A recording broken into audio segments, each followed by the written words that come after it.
তো হবে সবাই চেনা। আজকে মরলে কালকে 2 দিন মনে কেউ রাখবে না। যাদের লাগি করলা তো হবে সবাই চেনা। থাকতে সময় দাও গো পারি সরল পথে হাঁটি। শেষ ঠিকানা হবে সবার 3.5 হাত মাটি।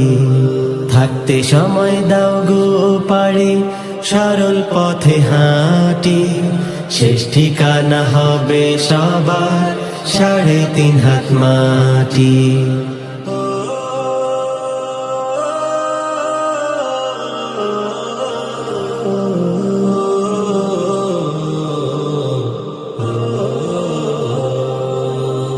কত আশা করে তুমি করলা বাড়ি ঘর।